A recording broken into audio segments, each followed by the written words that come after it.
And now, it's 10 a.m. Let's just get down to it. And it's time for your sports fix. Strap yourselves in, folks. From two guys who have covered the teams you're passionate about for years. We are professionals. This is Jake Scott and Ben Anderson on 97.5 The KSL Sports Zone.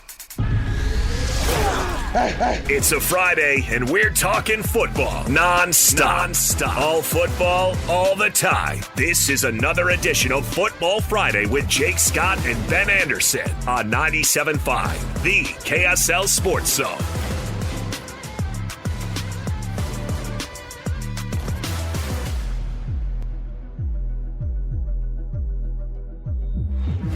Jake and Ben, 97.5, the KSL Sports Zone. Jake Scott, Ben Anderson, thank you for making us a part of your Football Friday.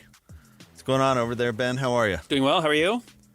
Oh, living the dream. It's a conference championship Friday. And college football is at its peak madness, it feels. They used to be playing the Pac-12 championship game today. Oh, yeah, because they did it on Friday for some reason. Good call, Larry. Yeah.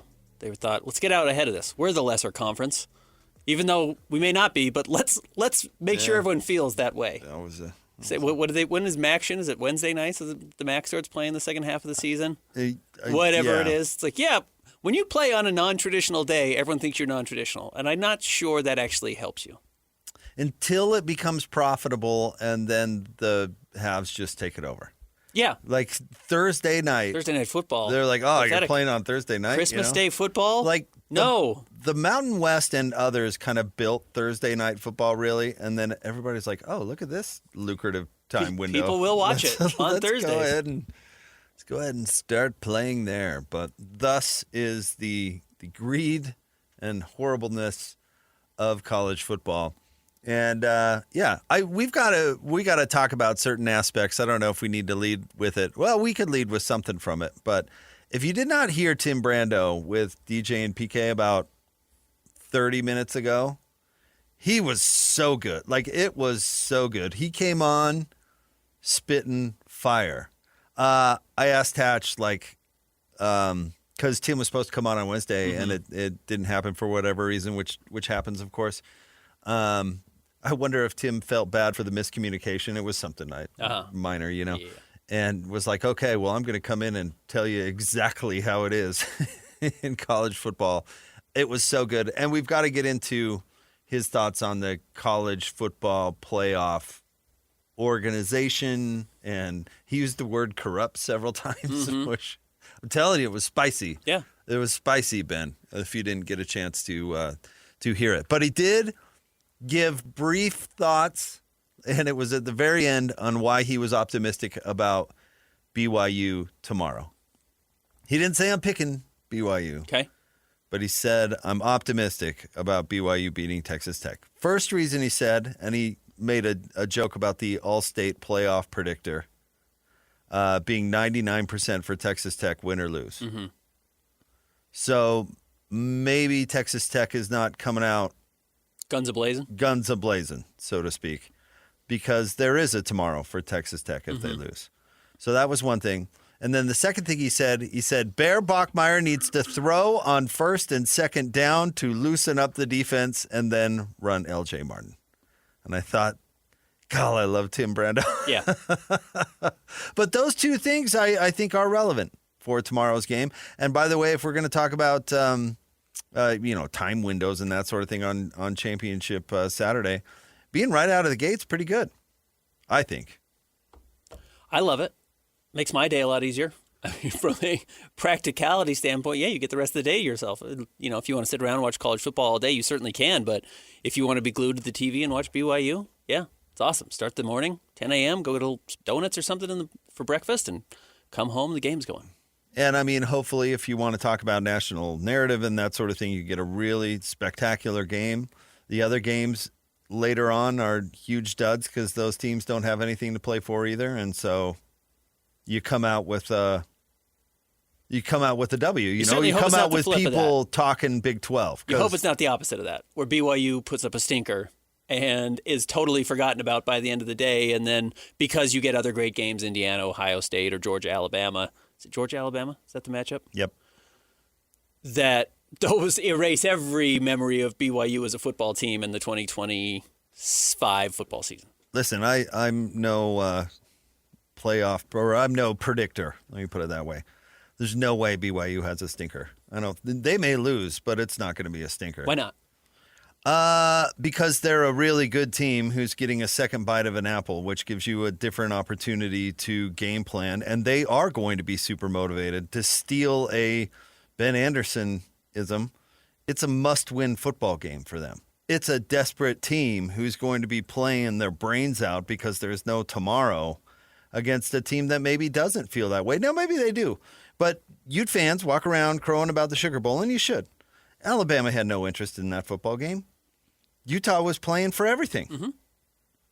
You know? Yep. Alabama's season ended when they lost to Florida in the SEC title game. And Utah was playing for the respect and glory for all the have-nots in the college football playoff world. They had everything to play for.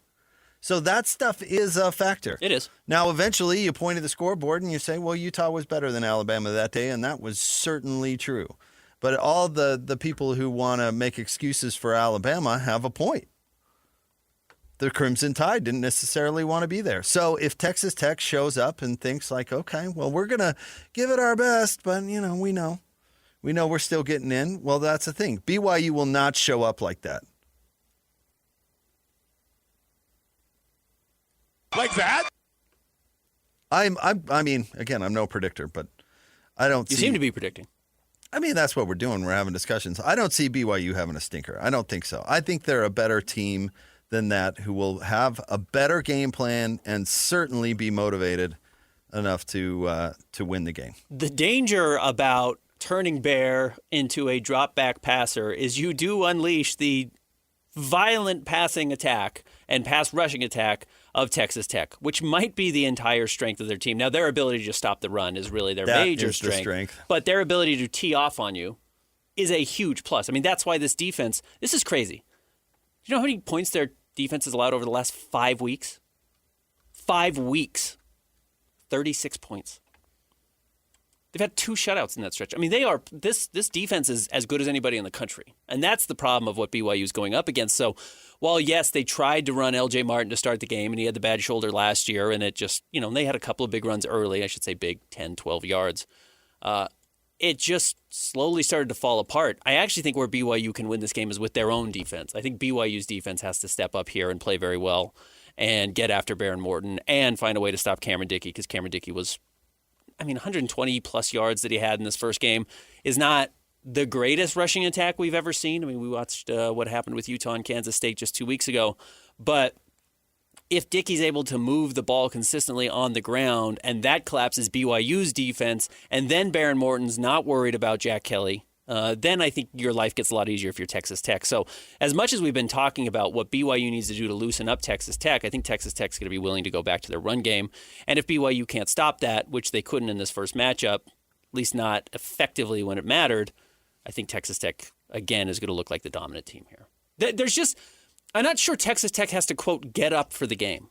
They've got a good running game, and they have a great defense. And that generally shows up week in and week out. Okay. But they're not unbeatable. They're not. No, they're certainly not. And they're not the New York Giants. And BYU's still really good. I don't know if I'd pick whatever. If you want to look at it on paper, do I think Texas Tech has a better team? Okay, I guess. But you could do that with every game, and yet we see upsets all the time. Yeah, of course. And different things that matter. BYU beat Utah because of a couple of mistakes from Utah and a couple of big plays for BYU. And that's what games often come down to. I think this game might not be any different. And when you say, does BYU lay a stinker, I think don't get off the bus. Now, is there a chance that it's the Jake Heaps 5 interception type of thing? There's a greater chance of that, I suppose. But I think they've got to go down like that, like that. Like that? Go down with that kind of game plan would be a more acceptable loss to me than losing like they did the first time. But that's neither here nor there. One thing, if you want to talk about a factor that could also play a big role in BYU's ability, Texas Tech doesn't have a backup quarterback, and their starter is hurt.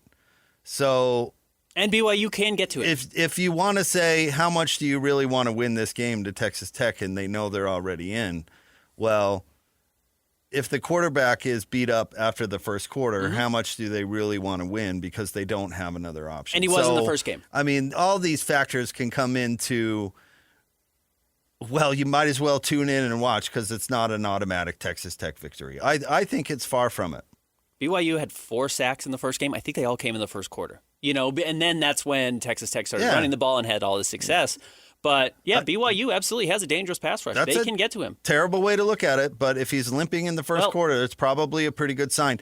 And if Texas Tech doesn't have Baron Morton in their automatic berth into the playoffs, they're dead in the water. So how much do they really want to win that game? All that, it's all a factor. It is. And I would be more worried about, and look, the Utahification of BYU. I mean, Utah has made a living off of playing backup quarterbacks in the second half of games throughout Kyle Whittingham's career. And that's not that Witt's trying to hurt anybody, but he has a great pass rush. And when you have a great pass rush, you hurt the quarterback, and the quarterback goes out. You game plan to be aggressive. You can game plan to do those sorts of things. I'm more the likelihood or the mental aspect of it, kind of the intangible element, I guess, is that when these two teams played last, Texas Tech rolled BYU. And if they go into this game the way the Houston Rockets went into the game on Monday against the Jazz after crushing them on Sunday, where you just go in and saying, oh, we're just way better than this team, we're going to beat them just by showing up, that's the mental aspect of it where I think BYU could have an edge. Where you're right, BYU says we didn't play particularly well in the first game, our game plan was pretty crappy, and Texas Tech thinks, well, we rewatched the film, what we did worked, and BYU's obviously going to have counters to that, and can Texas Tech adjust on the fly? They are the number, 5 team in the country right now, is Texas Tech. Like, they've adjusted. I want 4. I want to give them credit. The Texas Tech has absolutely earned everything they've gotten this season. They are legitimate. The defense is awesome. The offense is good enough, and at times is really explosive. So if BYU runs into that again, I'm curious what the game plan has to look like for the Cougars to get a victory. Score 30 points. That's got to be the game plan. I mean, that's where I'm going to put the level. They got to get to 30. Yeah, which has not happened against Texas Tech this year. Yeah, sure. It's a Big 12 title game. Yeah. Where's Dan Hawkins? It's the Big 12. Yeah. I think I got to get to 30. I thought this game was going to be a shootout the first time they played. Maybe this could be something in the teens. I don't know. But if the Bear is going to lose you a game, make this one be it. That's really what I'm saying. Like, if he has a heaps 5 interception, throw the game away, well, what are you going to do? At least you went down swinging. You have nothing to lose. Absolutely, you have nothing to lose. So go out and put up 30 points on Texas Tech. Don't game plan scared. That's the point, I think.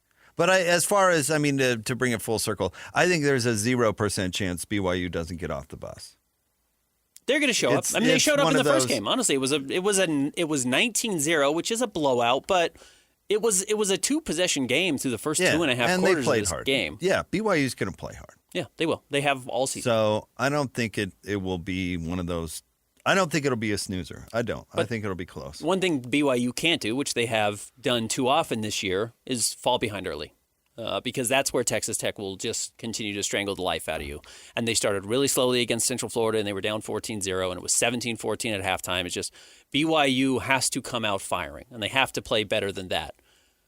I would agree that would help. If they jump on them, that definitely helps. They also made big mistakes that you probably won't count on in the first game, like Parker Kingston muffing a punt in the first game that set Texas Tech up, I believe, for their first score. After BYU's defense had come out playing extremely well and getting after Baron Morton. So, you have to be clean. You can't lose the turnover battle, which we know that's every week, but BYU did lose it against Texas Tech, and Bear had the bad interception on a terrible throw. He should have just, taken the sack or thrown the ball out of bounds. I know that's easier said than done. And Parker Kingston fumbles a punt after BYU. I think it put him in a 4th and 20 or something like that. And when that happens, you're going to find yourself in trouble. Dang. Gotcha. Who was the defensive coordinator for your guy Sean Payton that was putting out bounties? What was that guy's name? You'll say it and you'll all remember it immediately because he was one of those notorious defensive the coordinators. But BYU should hire that guy for just a week. You want him to go hurt the Texas Tech players. Greg Williams. Greg Williams? Was that it? Man, maybe that's not who. Well, anyway, hire that guy. be like, okay, the way we win this game is he doesn't finish it. It was. So, Greg had the weird beard. Yeah. So like the bleached hair. Start handing out hundreds. And that's how it goes down. Yeah, I'm not trying to be a downer on this game. I'm not. I think Texas Tech is legitimately one of the better teams in the country. I think BYU is a very good team as well. BYU is going to have to play an extraordinarily clean game, and by far, I think their best game of the season to win this one. You know, I'm not sure there's been an effort from BYU this year that would be good enough to beat Texas Tech so far. That'd be interesting to look back on. But you know what? If you're telling me they have to play their best game to win, sure. Yeah, I mean, it's the conference championship. It's the conference championship. Absolutely. That is the fact. If Oregon or if Utah wanted to beat Oregon, two times they faced them in the Pac-12 championship game, they were going to have to bring their best. One time they got rolled by Justin Herbert, and the other time they won for the second time in the season against Oregon. I mean, going to have to absolutely. And I'm not so sure Texas Tech will bring their best effort. That's the thing. Texas Tech has been getting better throughout the season. They are better now than they were at the beginning of the year. We talked about that a little bit yesterday. But again, they have pitched 2 shutouts in their last 5 games. They've allowed 36 total points. Their last 3, they've allowed 16 points. The 20 they allowed was to Kansas State, and they did beat them by 3 scores. So it was 43-20, and that was the most points they've given up since losing to Arizona State. They allowed 7 points to BYU, and then 9 points to Central Florida. So it's just they're on a heater. Texas Tech is not just good this year. They're getting better, and they're continuing to play at an extremely high level, and they did just crush West Virginia 49-0. If there was a game that I thought they would overlook, it would be that one against a better than their record would imply West Virginia team on the road in the final game of the season, and they crushed them 49-0. So I've just been really impressed with Texas Tech. Every time I kind of wait for them to slip up, they don't. So maybe I'm fooling myself by thinking it can't happen, but they haven't done it yet. Except against Arizona State. They did, 26-22. Yeah.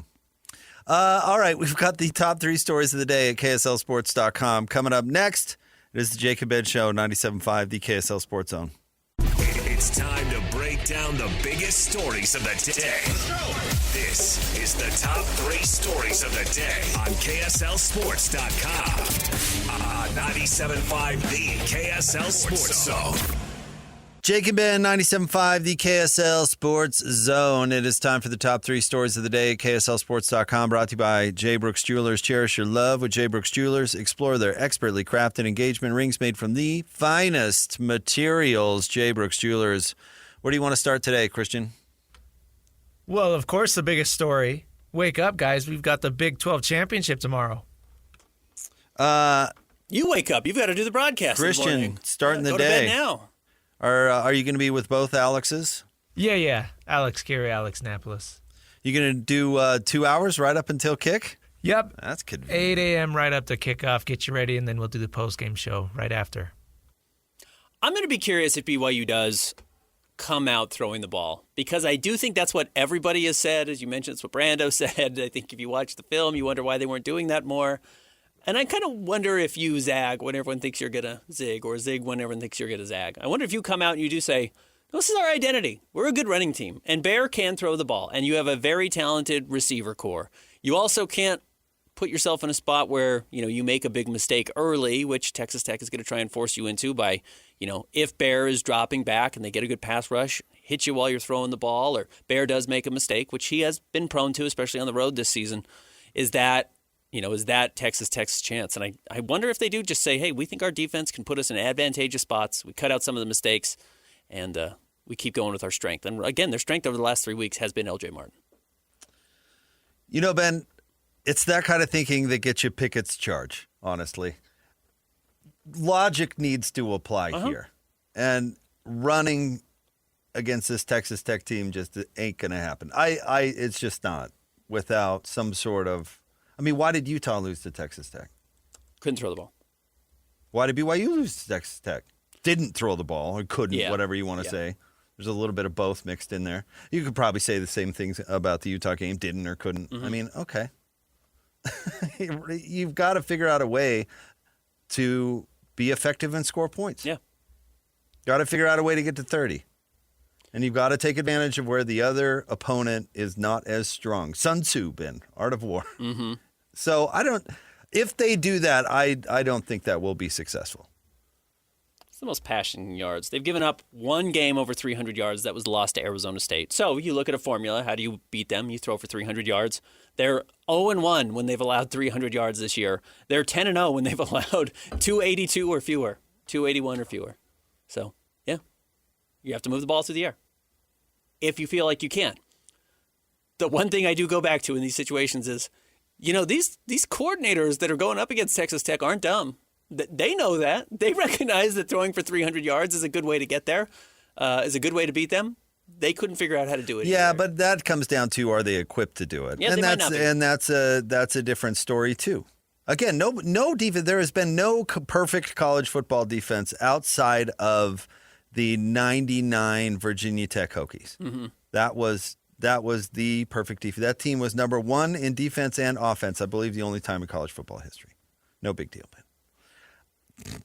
There's never been a perfect defense. You got to go at them where even like if you look at Kyle Whittingham's defense at its very basic, it is absolutely vulnerable. Now, can you go out there and take advantage of it?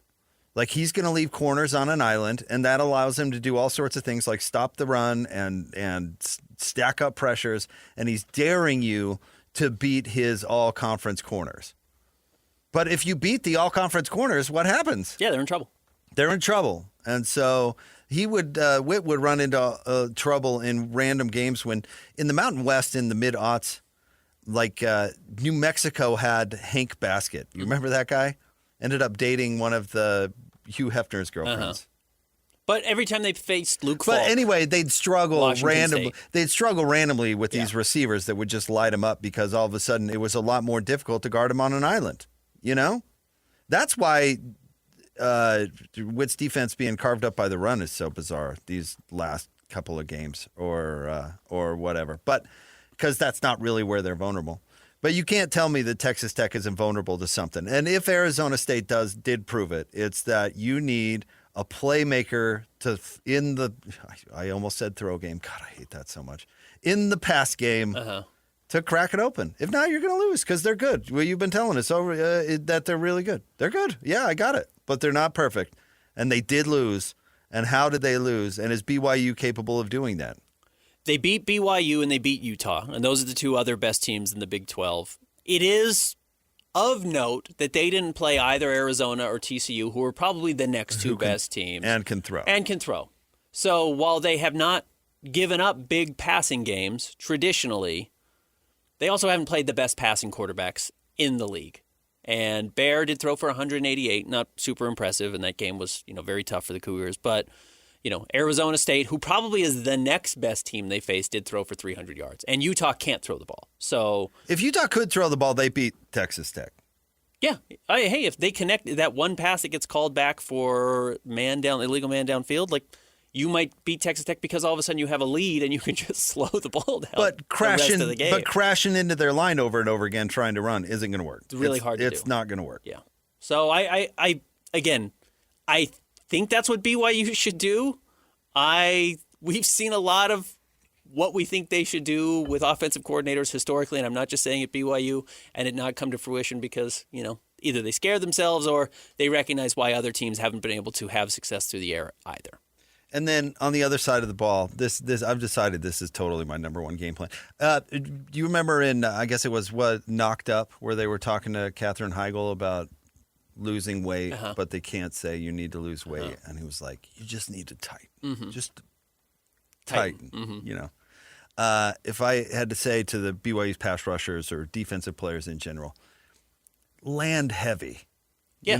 If you get a chance to land on the quarterback, land heavy. No, don't brace your fall. Just land heavy. If there's a position group that can win this game for BYU, other than the receivers, which we're talking about on the offense, those linebackers can have a huge game.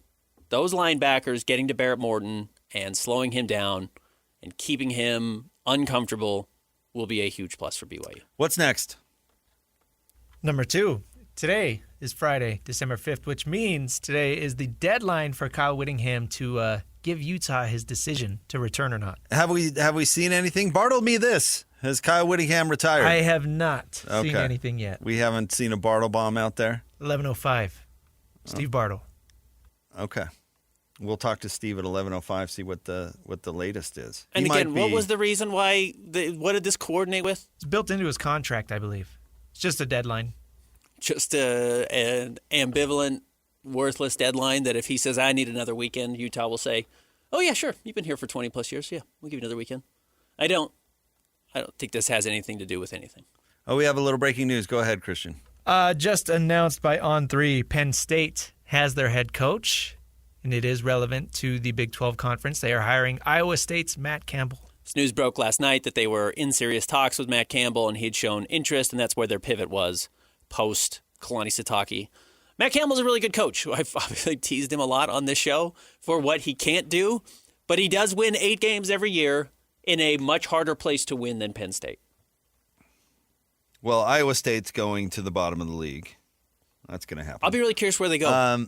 They seem like very logical. I don't know who he's bringing with him or if they have a situation where they just promote somebody within. He's relatively young, so I'm not sure they have the guy in waiting. Even so, how they often would does make that a work? lot of sense for both Morgan Scalley and Jay Hill to me. And that's pure speculation, obviously, but those would be names I would be interested in. Wouldn't take that job if I were either guy. I think that's a job that's been propped up by a pretty good coach in the new world. I don't see Iowa State making any waves. You think Iowa State has any money? Probably not. No. They need a gimmick.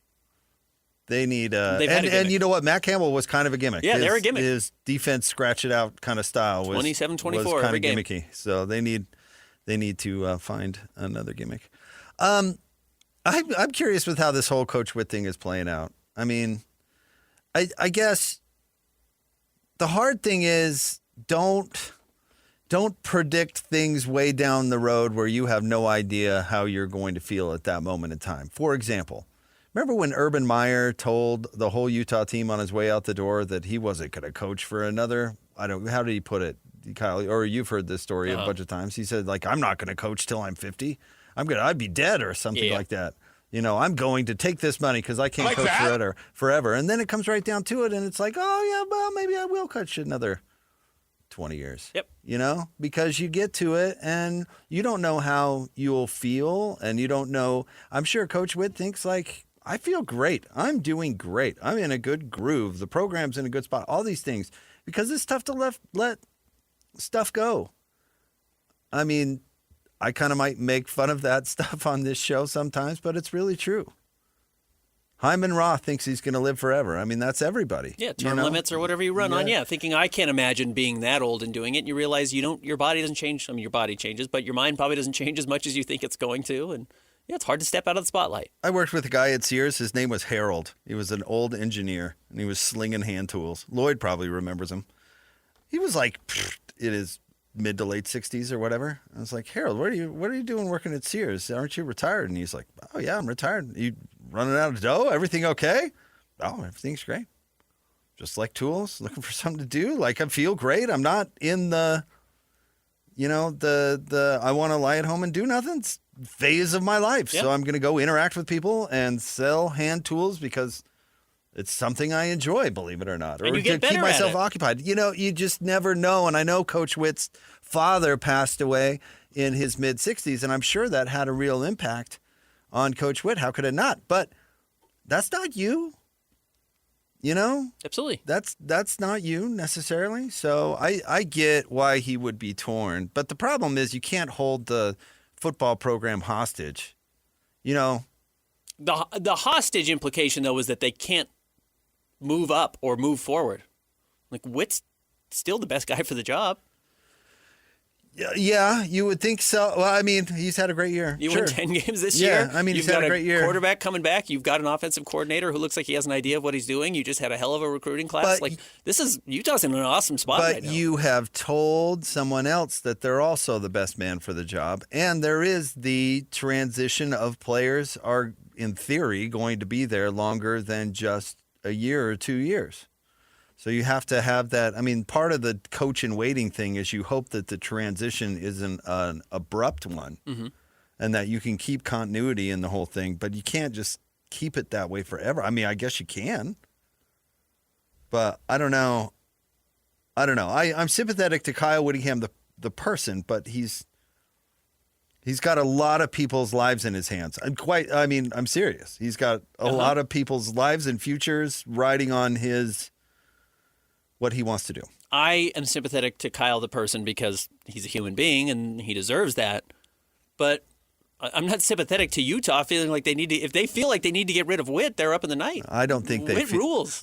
He's a great coach. I don't think they feel that way. I think they feel like they have to plan for the future, both short and long, and going year to year it's hard to do that. That's really my point. I don't think Frank Beamer was pushed out. I don't think Utah's in push out phase. I don't think so. They better not be. You're pushing out a 10-win coach with a returning quarterback. You're a bad athletic director. The thing is, then Whit should have done the Joe Pa, where he said, "I am going to live forever." Don't into like coach in waiting. None of that stuff. Like, stop asking me those questions. I'm 74 years young. Leave me alone. Bobby Bowden didn't talk about retirement till he was like 80. Yeah. Yeah, Whit has certainly talked about enough. And if you want to say this is Whit's fault, I would listen to that for sure. But Utah shouldn't be anxious to get rid of him. Not at this point. They should be eager for some sort of decision and exit strategy. Yes, I understand that. If he wants an answer, have an answer. Even if that's like, no, I'm going to re-up and I'm going to sign a 5-year contract, at least that's something. I don't think it's hurting them. I don't think Whit doing this year to year is hurting them. They just won 10 games, and this was the most year to year season he's had to date. So. What's next? The Jazz get a back-to-back against the New York teams. They beat the Nets last night. They will see the Knicks tonight. First time they've won back-to-back games this season. Pretty rough first 3 quarters, and then a brilliant fourth quarter last night. Listen, the Nets should be so embarrassed. So embarrassed. The Jazz didn't have a center. Mm-hmm. Their only quote-unquote big, which all offseason, everybody's been telling me the goal is to not have him be a big. Mm-hmm. Kyle Filipowski was the only one that you could even qualify as a big. And somehow the Brooklyn Nets lost decisively in the fourth quarter, where, Ben, if you can just get dunks every time up the floor, you're going to win every fourth quarter. And there's no reason why Brooklyn shouldn't have had a dunk every time up the floor. You know what's embarrassing? The Jazz outscored the Nets in the paint last night 56-46. Yeah. So my point is not necessarily they should be embarrassed for losing to the Jazz. They should be embarrassed to losing to a team that did not have a center. That is embarrassing. The counterpoint is that the Jazz were down 9 to a team that I think their leading scorer on the court last night averaged 13 points a game. Because they were without Michael Porter Jr. and without Cam Thomas, who were their 2 guys who average, again, more than 13 points a game. So these were 2 quite hamstrung teams. But this is a game the Jazz should have won. This was a win from the opening night. They should have said that this is a game we expect to win this season. I know, again, whatever fans are worried about the Jazz winning too many games, it's like, yeah, you're going to beat the Brooklyn Nets. The Brooklyn Nets are terrible. They're trying to be terrible, and they're sitting better players in games like this specifically to lose. Well, I mean, we can get back to this later, but it looks like they're going to win too many games. The Jazz? Yeah. You think they're going to win too many games? It's looking that way. I mean, they may pull. We'll see how drastically they pull the plug at the end of the year, but they're certainly on pace to do it. And Keontae George is playing at a crazy high level, and Lowry is in the top 10 in the league in scoring. I mean, they're going to win several of these kind of games, enough to probably convey that pick, unless they really pull the plug at the end. I think the horrendous strength of schedule to start the season is a bigger reason why they have 8 wins than anything else. Yeah, but remember what a just awful pace they were on last year, and that awful pace had to continue. Well, they don't need to finish with the worst record. They need to finish with the 6th or 7th worst record. They need to not get to 30. I got you. Yeah. I know. I think if they get to 25, which I look at the rest of the season, I still think 25 is probably a pretty realistic number. Well, we can talk about that a little bit more. We'll see. I don't know. The injury also plays into it, I suppose. And the schedule gets really tough. I mean, January's brutal. Just the rest of December is really good. But I don't think anybody had Keontae plugged as a 2010 guy. No, not at all. And that's kind of what he's doing. All right, stay tuned. We'll get to more coming up next. Jake and Ben, 97.5, the KSL Sports Zone. Way to hit! Way to hit! Nobody brings you better coverage of the Cougars than 97.5, the KSL Sports Zone. Punt by Jack Burgess. Much better. It's a mouth down there. Scramble for the football and an early turnover. Kingston retreated, lost the ball, and Hampton falls on it. And the defense getting after Bachmeier, who escapes and throws an interception. Picked off by Rodriguez, and J-Rod, as they call him, trying to make him a Heisman candidate around here. Makes a big play. The first takeaway by this defense today. Second overall for Tech. You're listening to Jake Scott and Ben Anderson on 97.5, the KSL Sports Zone.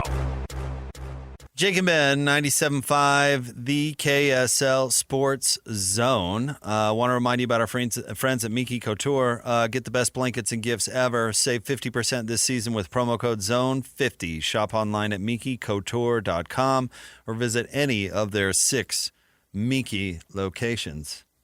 Can't miss with the Miki. It's a great gift. You're looking for, I don't want to say last minute, but maybe you've done most of your Christmas shopping. You're looking how to finish it off. I don't like the letdown of a bad gift. You know what I mean? Mm-hmm. Like I like I like low risk factor gifts. Nobody ever opened up a binky and was disappointed. Nope. You know And what I you'll- mean? you know, 50% off is huge. It- Man, also- Zone 50, that's the best deal in town. And then you'll see it again next Christmas. I'm not talking about the deal. I mean, it'll be wrapped around your kids or your wife or whoever next Christmas because they're going to be glued to it for the next, I don't know, decade? How long? How long are we using blankets now? Christian, what's your oldest blanket in your house? 5? 5 years. That's a young blanket. Young blanket. I've got far older I'm a young blankets. guy. Yeah, right. Somehow, our family, is everybody's family this way that just accumulates blankets? We've got so many. It's nice, though, man. No, I mean, I love it. Yeah, I don't want to go. wouldn't- I don't want to be beyond an arm's reach of a blanket, especially during the winter. Yeah, when I need one? Yeah. Actually, the beauty of Miki's, not to get too distracted, is they are nice in the summer, too. Anywho. Ben, can I tell you, kind of a funny story. We were talking to my grandmother on I guess it was, what would have been? Saturday? Mm-hmm.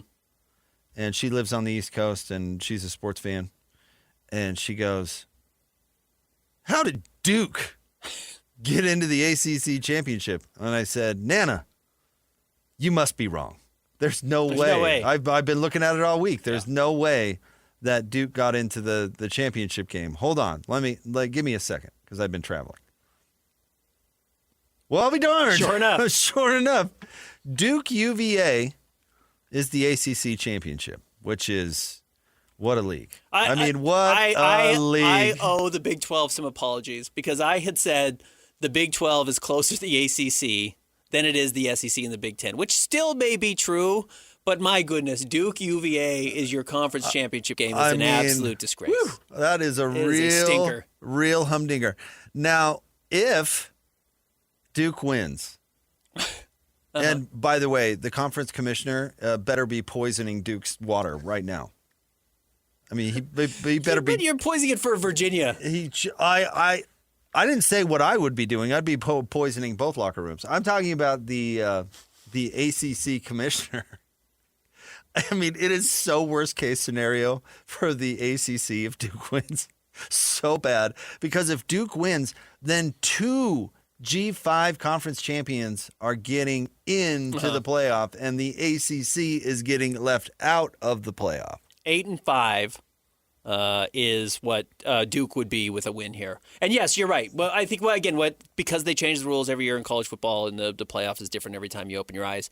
It's the top 5 champions, conference champions, Highest ranked. Yes, not conference champions. ACC, not the Power 4 and then G5. It's just the top 5 highest ranked conference champions. So in this case, it would be Jake Retzloff and Tulane. Assuming they beat either one. North Texas is a top 24 team too. Right. Whoever wins that game. Yeah, and then the other league, and it'd be Jimmy Madison. Yeah. Would be the other team getting into the playoffs. Because those are top 25 teams. All 3 of those, James Madison, North Texas, and Tulane, are all ranked. So with a win, and Troy is probably not going to beat James Madison. I think James Madison's got 20-plus point, favorites in this game. They don't have their coach, though. Their coach is at Right, UCLA. He is leaving. I think he has left. Davis? What was his name? We were talking about him during the Kalani saga. Regardless, they're still going to be Troy, I would think. But anyway, neither here nor there. Yeah. So this is why Big 12 fans should really be rooting for UVA. Yes. And I'm serious. They should be really rooting for UVA. I've never rooted for UVA a day in my life, and I don't know if I can possibly start tomorrow. But the problem with that scenario, Ben, is where Jimmy Madison and, say, Tulane get into the playoff, is they will get rid of the automatic qualifier. They will get rid of it. You're right. The SEC, yes, this is not a one-off year. No, they will get rid of that. What happened when Arizona State got a bye they shouldn't have gotten last year? Right. They're we're not going to just gift you a bye. We're not going to do that again. Are you actually kidding? have to be one of the 4 best. Wasn't teams. it Arizona State and Boise getting a bye in a home game? Mm-hmm. Like, we're going to give you a bye yeah, we're not doing that again. Are you that's gone. kidding? Yeah, that's totally gone. But you're right. If James Madison in North Texas or Tulane, whoever Get in. Yeah. The Mouse will get rid of the AQ bid for the other leagues. They will. They'll look at it and say, ACC, we agreed to this when we thought you would provide us a decent team. Right. We made that loophole in the rule just to kind of, appease some people. We never dreamed that the Clemson Tigers would finish behind Duke. And because they lie about this, and they love to lie about this stuff, they're going to say, we're doing this for you. Because hypothetically, last year, we would have just, if we get rid of the AQ, we would have just put Miami in. And we would have had your best representative. This is actually in your best interest. Yes. This is good for That's you to how get they'll rid of sell it. And then all of a sudden, you're going to have the Big 12 and the ACC, who need the AQ to get in, sitting at 13, 14, 15 in all the college football rankings going forward, so you can't find your way in. Okay, so this is just a precursor because it's part of the reason that I want to talk about what Tim Brando had to say on the morning show, and we can get to that. We'll get to it before the end of the show because we've got Steve Bartle next, and then Don Williams, who covers Texas Tech for the Lubbock Avalanche Journal, will jump on with us. But I do think it's really interesting. So we'll get to it coming up. Stay tuned. Jake and Ben, 97.5, the KSL Sports Zone.